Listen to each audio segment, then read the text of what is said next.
Some of our courses have assignments and some courses have a lab component. Let us see how we can handle these via Bodhi-tree. In the engineering disciplines, labs have very special meaning, but I'm going to use the term assignments to subsume everything. Before we proceed, let me explain what I mean by assignments. One thing assignments are that these are not practice problems. We have seen earlier that when we organize our content in the form of chapter sections, in sections we have given out video quizzes. When I refer to assignments, I am not referring to these type of out video quizzes per se. What I mean by assignments is that assignment is often a more complex activity.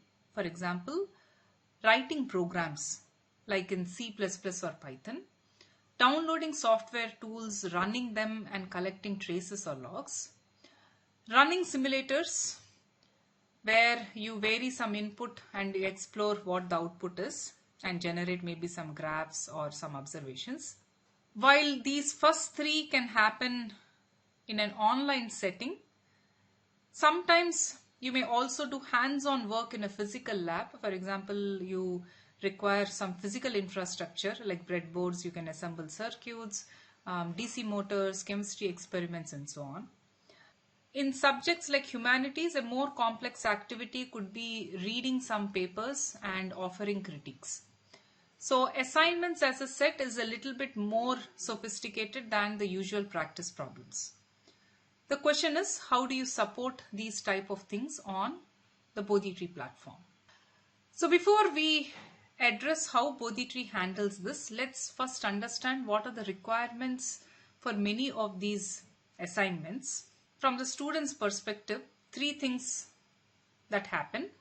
One is, before you do this activity, you have to download some relevant material. This could be instructions, some files associated with these instructions.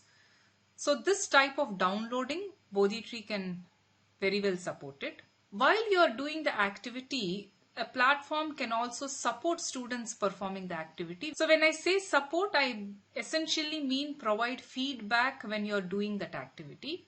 It can also monitor progress. So Bodhi-tree, when it comes to programming labs, it has excellent support. We support currently C, C++, Python. It provides a very good editor for coding. While you are coding, it permits you to run the programs whereby it can provide feedback, any errors that you are facing. When you are uploading files, it provides checks whether you are uploading the right kind of files and so on. But when it comes to non-programming assignments, the many we have covered here, all these others which are not quite programming, to integrate them as part of Bodhi-tree requires very specialized knowledge of the tools and software. So currently Bodhi-tree does not support this. So what is expected is that you share instructions on Bodhi-tree, but this activity has to happen outside of Bodhi-tree on your laptop. For example, you can download a simulator and run it and vary some parameters, do some experiments there, observe something, and then you come back to Bodhi-tree to submit some reports. So let's get to that phase, which is after activity. That is what I'm calling it. So once you finish the activity, the students often have to demonstrate that they have understood the concept via submitting files and reports.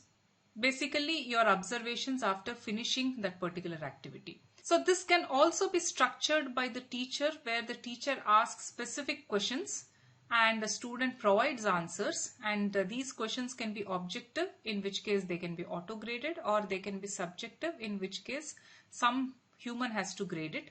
Bodhi-tree provides support for this after activity as well, where students can submit files, students can answer this objective and subjective answers, and if it is objective, it does auto grading. If it is subjective, it provides an interface for instructors and teaching assistants to grade those answers.